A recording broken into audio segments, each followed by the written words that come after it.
Tu fais jamais les mêmes cours? Est-ce que j'enseigne le même cours? Ouais, que tu enseignes. Oui, j'enseigne le même cours pendant 2 semaines. Ah, ok. Ouais. Tu fonctionnes par 2 semaines et tu fais exactement le même cours pendant 2 Moi, je le semaines? modifie un peu. Et puis, je donne des cours d'1h30. En fait, je le prépare pour un cours d'1h30. Et ensuite, je le modifie pour 1h15, 1h. Et je vais le modifier la semaine d'après sur quelques petites choses. Et avant, je faisais 1 semaine. Mm. Et du coup, c'est millimétré. Tu fais comment? Est-ce que tu écris ton cours ou tu le Je l'écris après. Je l'écris à la fin des 2 semaines ou à la fin de la semaine. Avant, je faisais 1 semaine. C'est intéressant. Mais comment tu le prépares? Tu le prépares dans ta tête? Oui. Tu le pratiques, toi? Je le pratique. En fait, je le prépare sur mon tapis. Ça me prend 1h30. Est-ce que du coup, tu es là, tu pratiques et des fois, tu t'arrêtes, tu te dis « Ah non, mais ça, je fais plutôt ça. » et tout. Ouais.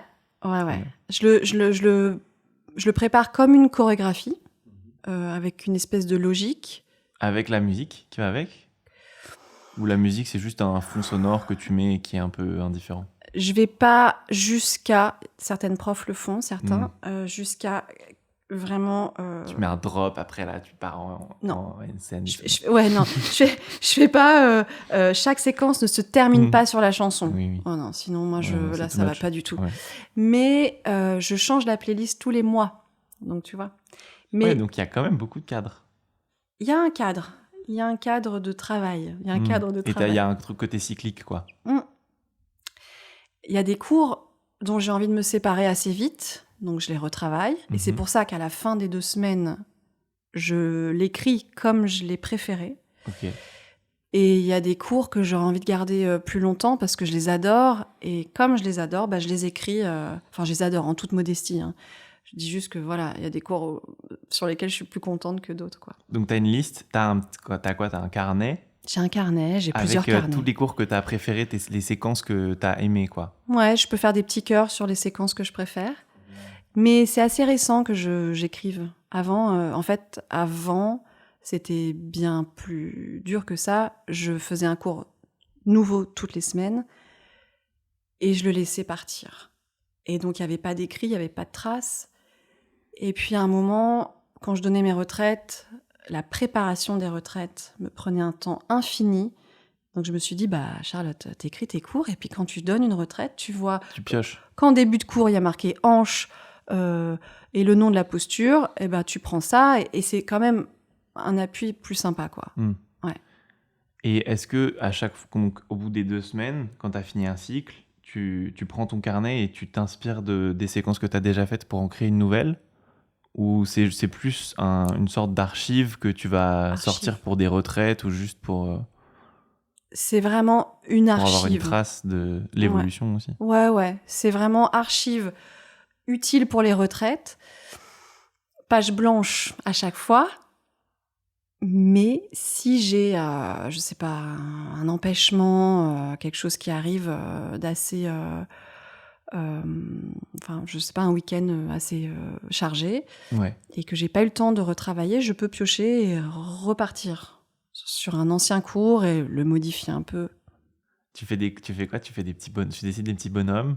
Ou est-ce que tu écris les noms des postures en sanskrit? J'écris en sanskrit, j'écris tout, je décris tout. Donc ça t'aide aussi à te rappeler bien de tous les noms de postures et tout, j'imagine? Ah oui, mais ça fait longtemps ça va, tu as tout. Ouais. Toutes les variantes, tous les trucs. J'ai pas tous les noms en sanskrit, j'en ai beaucoup, et je trouve ça important. Pourquoi? C'est comme toi en musique, t'as besoin de connaître les notes, en danse, t'as besoin de connaître les noms. En fait, ça arrive à ton cerveau en tant que pratiquant. On te donne le nom de la posture avant même d'y aller. T'y vas, et en fait, dans ton flow, tu sais où tu vas. T'es pas perdu. Et donc, en tant que prof, j'annonce souvent la posture et ensuite... Oui, mais tu pourrais te dire que tu utilises les noms français, tu vois.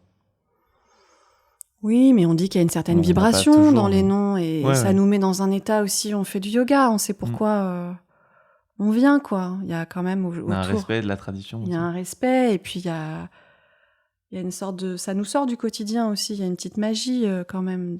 Oui, je vois ce que tu dis. Au même titre que les mantras. Oui. Il y a un langage. Ouais, il y a et il est beau. C'est un peu un art, quoi. C'est un art. Tu te dis, on fait le truc... on fait le truc bien, fond, quoi. On y va. Bien ficelé. Ouais. Et t'as jamais envie d'improviser des cours, de dire, bon là, j'arrive freestyle total. Alors, j'improvise tous mes cours débutants D'accord. et Tu donnes j'adore beaucoup de ça. cours débutants? Non, j'en donne un collectif par semaine et j'en donne à des gens chez eux. D'accord. J'ai des grands débutants. Et j'adore ça. J'ai pas du tout envie de léser les nouveaux et de me dire non, non, attends, moi je sais faire ça et ça, il faut que tout le monde sache faire ça. Non, je trouve que la découverte du yoga pour certaines personnes, elle est tellement miraculeuse et je trouve qu'ils attendent en fait très peu de choses de toi. Donc ils sont vraiment dans une autre énergie, dans une énergie de gratitude, de remerciement, ça leur change la vie beaucoup plus que les grands habitués de Ekapada, Kundinasana B. Et du coup, j'aime pas dire public, mais c'est quand même un autre public. Et j'aime ça. Vraiment, j'adore décortiquer, reprendre les bases. En plus, t'as une grande responsabilité, entre guillemets. Quoi. Enfin, peut-être que tu vas changer la vie de quelqu'un, vraiment. Parce qu'il suffit d'un cours que tu vas adorer pour te mettre au yoga. Et peut-être que... Enfin, il y a des gens pour qui le yoga, c'est salutaire. Ah bah, ça peut changer la vie, hein. Enfin, ça change la vie Ouais. de plein de gens.